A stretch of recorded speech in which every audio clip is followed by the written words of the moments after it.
Mr. Mill, coming to you from the one and only Small Fry Show. Listen, I know it's been a while, y'all. It's been like 35 days, probably more than that. I had to take a little break, man. I'm gonna update y'all on that later. Just know that I'm back. What the dude doing, man? Just know that I'm back. I'm back like I never left. So tonight's video, man, I want to tell y'all what to expect in the day of a LTL Linehaul driver. I'm gonna give y'all a rundown of my day. But before we get too deep in this thing, you already know what I need you to do. Make sure you like, comment, subscribe. Tell a friend to tell a friend to tell a friend to come join the family. Also, the views and topics expressed in these videos are mine and mine only. I am not a spokesperson for said company. I do not represent the company that I work for. This is strictly for me. Now that we got that out the way, how y'all doing? How everybody doing? Happy Thursday night. This is going to be recorded on Thursday night. You're going to see it on Friday morning. I'm back. I missed y'all. Like I said, I'll update y'all in another video of where I've been, stuff like that. But let's talk about what to expect being a Linehaul driver. I am a night Linehaul driver on a scheduled run. I'll make this a two-part video. I'll do it on the part of being an extra board driver, and I'll do it on the part of what I'm doing now because I've done both. So my schedule is Sunday through Thursday. My gate time is 1900. That's the time they want the load to leave. I can leave 30 minutes before or after, so I can leave at 18:30 or I can leave at 19:30. I try to get out at 18:30. I want to get going. It's a long night. So typically what I'll do is I'll start my day in the afternoon. And so we have a website where we can go online and look and see what the status of our trailers is. So I can look and see if they're ready, where they are in the yard, what the seal number is, the weights, the trailer number, my gate time. Hold that thought for a second. We got hazmat, so we got to flag these tracks. We got placard in hazmat, so as I've told y'all, roll the windows down so you can hear. Also be able to see the tracks and also hear. Listen for the train. Cut your radio off. Put your phone call on hold. All that type of stuff. You cannot stop past the arm. If you stop past the bar or the arm, you are technically past the tracks. You are committed to the tracks at that point. And like I've always said, you can't shift crossing the tracks. The reason for that is, let me roll this window up. The reason they don't want you shifting crossing the tracks was because if you were to stall out, or when you shift, you could bang against the drive shaft and drop the drive shaft. And if that happens, you're stuck on the track. So if you stall, you can get it, probably get it started, get it going. But if you drop the drive shaft and don't have enough to coast off the tracks, you're going to be sitting on the tracks. If you shift crossing the tracks, taking your stake test, they will fail you immediately on the spot. You're done, turn around, go back. So we have a website that we can go to. We put our employee number in, our password, and we can look and see the status of our trailers. So that gives me an idea of what's going on through the as far as the night goes, as far as if my trailers are ready, if I may be waiting, and whatnot. So I base that off of my night. Now I still got to show up to work on time, whether they're ready or not. So even if they're not ready, I still got to get up and get to work. So my goal is to get to work by 5:30. So I get up, I take my shower in the morning when I get home, and then I just freshen up in the evening, make me some lunch. If I'm gonna eat lunch at home, I make my lunch around 4 o'clock. You know, get ready. I try to be out the door by 5:30. It's a 10-minute ride for me to get to work. 7 to 10 minutes. So I'm out the door by 5:30, get to work by 5:40, get my truck, get it, I don't know what this lady, she don't know what she want to do. She's riding her brakes and ain't nothing in front of her. You know, get my truck, even though I'm the only one that drives it, get everything wiped down. There's a process that I have to go through. I have to get everything set up, get it ready, get my phone ready. You know, I don't want to feel rushed. I feel like if you're rushing to work, you're starting your day off like that, your night off like that. And that's just what it's going to continue like that through the night. That's my opinion. So I get everything set up, get logged in on the tablet, you know. Everything will start, give it a couple minutes, everything will start booting up. Check, you know, do your pre-trip, check your tires, your lights, make sure everything's good, your fluids, all that type of good stuff that you're supposed to be doing. So then we drive up to the office.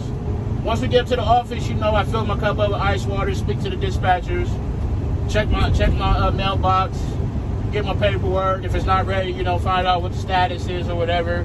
Get my paperwork and kind of get in the gist of what my night is going to consist of, you know. Look at my hook car, if I got any hazmat, which we do today. Actually looking at the manifest and seeing what the hazmat is, because like I've told y'all, that enforcer car is only as accurate as the person that's entering it. If they enter anything wrong in there or make a mistake, then that hook card, that enforcer could be wrong. That placard ain't gonna be right. So actually double checking the pro number on your bills with the hazmat. And that'll let you line up and see what you need, you know. You got to have the hazmat book with you anyway. That's a requirement. And so we do that. We get our paperwork, go through all that stuff. We get back to the truck. So at that point, we are ready to grab a dolly and get ready to hook our loads. Once I get my, you know, go find me a dolly, we also got to pre-trip the dolly, check the airlines. I actually physically pick the airlines up, check them. Check the rubber grommets on them, check the hoses, check the brakes, check the tires, check the chain. Walk around, make sure there's any damage, you know, mud flaps are there. All that stuff is important because you're taking equipment to somebody else, but it has to be road ready, because if it's not road ready, then we got an issue. You could put the dolly on the deadline. But sometimes you might not face an issue until you get everything hooked up. So at that point, we get a dolly, it's good to go. We secure it on the back of the tractor, close the pintle hook, latch the chain. Now we're ready to go find our tail trailer.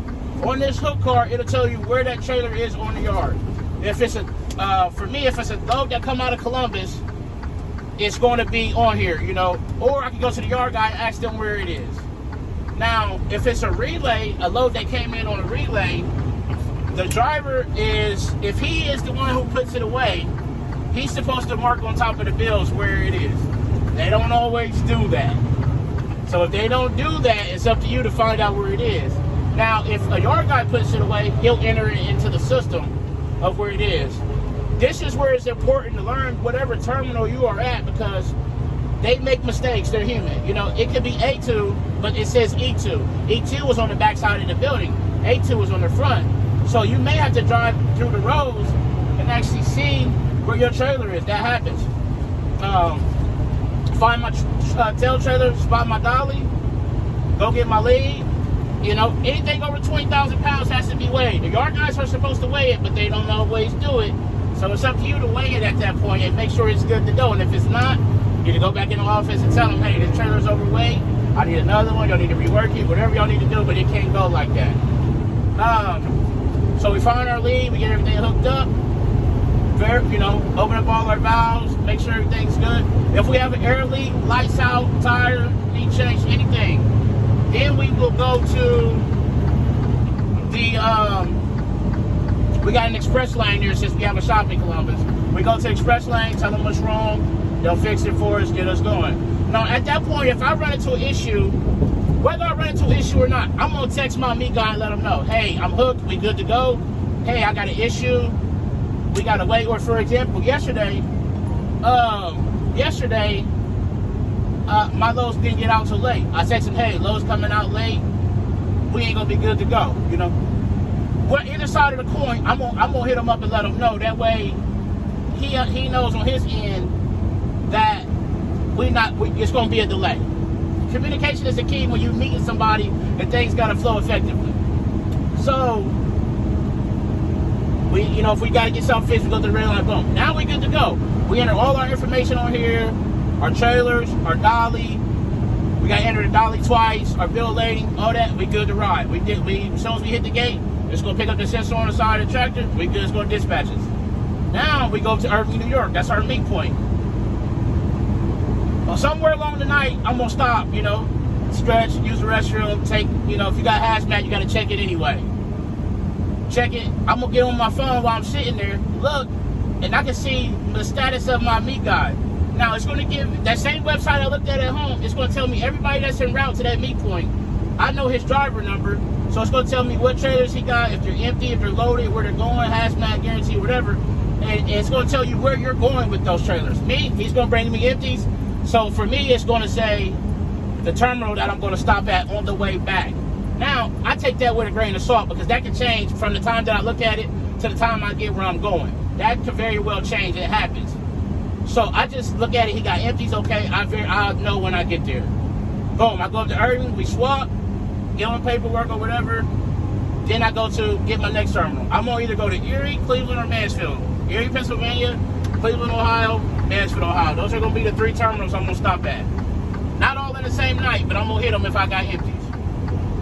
So I go to that terminal, let myself in. I'm going to break that set, hook my set, again, do everything again, like I said, complete the trip, start the new trip, and then it dispatch me out. And then from that point, I'm going to go to Columbus. Let me backtrack. I'm going to get my paperwork, stuff like that, go to Columbus. And when I get back to Columbus, it's going to be 5:30, 6 o'clock in the morning at this time. Whatever trailers I got, if they're for Columbus, they go on the Columbus line. They ain't going to be empty, so they might go on the relay line. Put everything away, go in the office, turn my paperwork in, fuel the truck, clean the windows, basically get everything ready for the next day. And then once I get home, I kind of wind down, shower, relax. I don't go straight to bed because if I go to bed, I'm going to get up too early in the evening, and then my night is going to be thrown off. So that's a typical day right there. That's a 12 and a half hour day, 640 miles roughly, 18 dropping hooks. It's a busy, long night. You gotta be able to stay with it, stay attentive, stay up, be safe. That's on my bid run. Now somebody else's bid run could be completely different. They may just go out, meet their guy, and come back.